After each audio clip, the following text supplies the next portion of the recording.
Okay, I broke down and printed out a copy of my article. I know it's a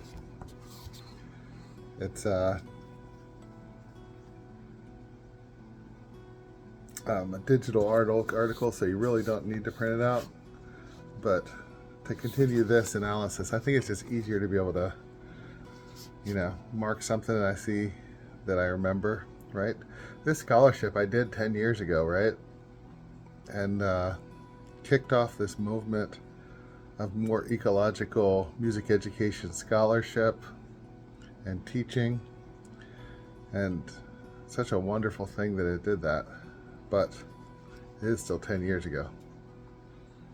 Okay, ecological literacy theorist David Orr suggests humanity faces three crises to be addressed through education. These crises are the food crisis, the fuel crisis, and climate change. The food crisis derives from soil loss and is connected to our farming practices and rapidly rising world population. The era of cheap energy has driven us towards fossil fuel exhaustion. The crisis of climate change has to do with the ecological thresholds and the limits of systems. Orr continues that ecological literacy has become difficult today because there is less opportunity for the direct experience of nature. The three crises require interdisciplinary approaches to ecological literacy, and all subjects, even music education, must address the ecological crises and provide insight into and direct experience in nature. To become a significant force for a sustainable and human world, ecological literacy must be woven throughout the entire curriculum and through all the operations of the institutions and not confined to a few scattered courses. Music education can, in the spirit of ecological literacy, teach students about the three crises and lead students to directly experience nature. Such an integrative approach to music education might follow any art integration style, though a full clarification of eco-literate music pedagogy through arts integration theory is beyond the scope of the current paper. In Bressler's theory, these are the subservient, co-equal, affective, and social integration styles. In the subservient style, music is used to teach another subject like biology, ecology, climate science, or chemistry. In the co-equal style, music teachers and science teachers might work together to construct and implement lessons. In the affective style, teachers use music emotional attributes. In the social integration style, school-wide events such as assemblies might be used to explore the environmental issues. Each of these styles, and possibly others, would come into play in eco-literate music pedagogy. Okay, so in that section on ecological literacy, I bring in David Orr's first book. It seems, if I understand his writings more recently, he becomes less, I don't know, what's the word, maybe fundamental, less rigorous, maybe, I don't know. Neither of those words seem right.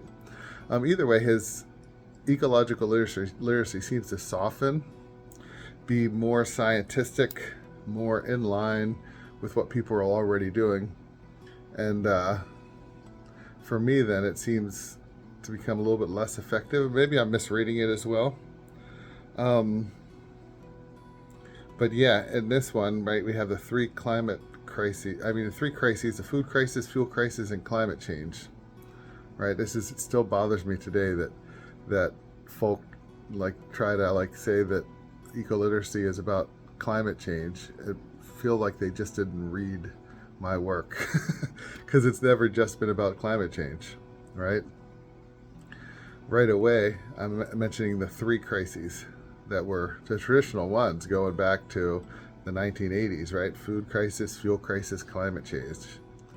Food crisis, fuel crisis, climate change.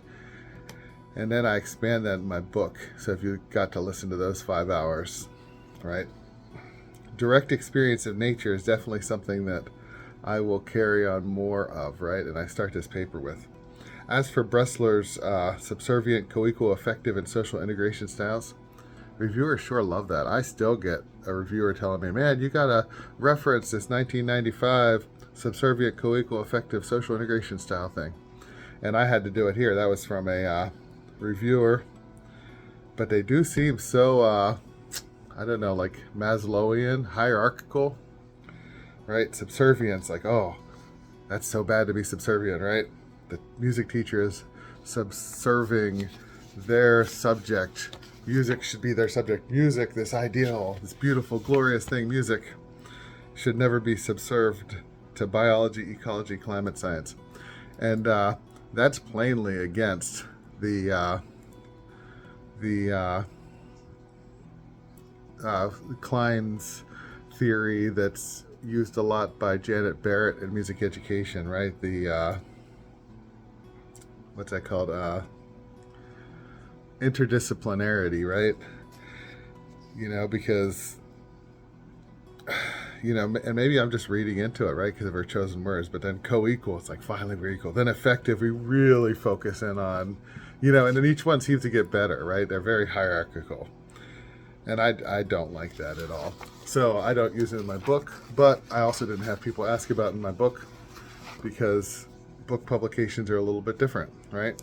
So I was able to just go right into that interdisciplinarity stuff. But the good thing about this early paper is it forced me to go find a theory that was less hierarchical, because I feel the whole point of integration is to push against this stuff, this hierarchy. Why would we want to internalize hierarchy if we're teaching it in an integrative way? Why would we want to have the hierarchy that, the effective music aesthetic is better than when we're using music in a different way, right? Okay, next part, all my relations. Oh yeah, Charlene Morton's 2012 chapter, right? I don't know how well read it was at this point. This is 2015, so it's only 3 years old at this point. I think, if I'm right, Morton wrote it in retirement or just about to retire. Great chapter. So if you haven't read it, I think I pointed enough people to it in this. And we got whole fields that tried to create like an aesthetic music education that's still ecologically literate since this, especially in Europe, where they like to conflate, say, internationalism with, aesthetics and things, and code those as good, right? Okay, here we go. All my relations. In music education philosophy, Charlene Morton began the work of constructing a rationale for ecological music education, important when music education is dominated by a subject-specific view of our field. I gotta stop. That's just so beautiful. Subject-specific view, right? It kind of like, by putting this right after the Bressler, I don't know how many people read into that, right? I'm right there like throwing in Morton, which would be a direct critique of that, right? So that was the point of that. I don't know. People read that closely and see. It's like, oh, wow, he just like, threw some Morton at that Bressler to knock it down a peg so we don't become so hierarchical. Okay. Dominated by a subject-specific view. Okay, here we go. Music education needs to be for the future. That is, we want a future living on a healthy planet that sustains humans and non-human life. Using John Dewey and other philosophers, Morton connected environmental education to Aboriginal educators' commitment to nurturing a sense of wonder and appreciation for the social, economic, environmental interdependence of all my relations. And then she asks, what is music education for? And concludes that our field needs social and ecological justice. With Morton's paper in mind, along with David Orr's ecological literacy and Ivan Illich's a call for a philosophy on soil, to fulfill the call for ecological justice, music education must cultivate ecological literacy, which is rooted in soil, and is attained through increasing ecological consciousness. How can music be used for the increase of ecological consciousness? In the next section, I discuss the field of ecomusicology and how its findings can be pertinent to music education. So yeah, I love the Morton stuff, right? So fighting the subject-specific view, but also finding this in the Aboriginal work. I find it so terrible every single time I see, the people that are influenced by the University of Washington model of looking at other musics from different cultures, right? Sometimes they'll even have like their what's the word? I don't want to say token, but it is tokenizing, right? They'll have their non-academic indigenous person beside them sharing, and then they put on their theory, right? So it'll be the Aboriginal will be talking about, how the sounds of nature, of this spiritually infused godly world, affects their, gum leaf music, right? Probably a bad example, but either way, right? You have this very ecologically deep universe, and then the white scholar comes up and says, well, Dewey says blah blah blah. John Dewey and his his system that was based on eugenics, right?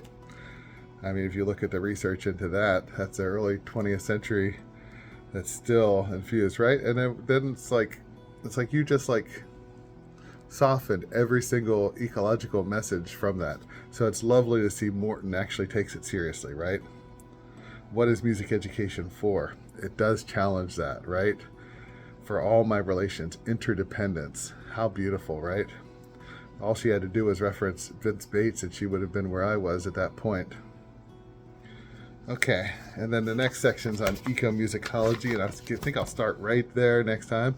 Not getting through a lot because it's fun reflecting on this research I did, the scholarship I did back in 2015, and remembering just how little there was out there, and there's so much more. So many people doing good work today. Vincent Bates' work has gotten even better, right?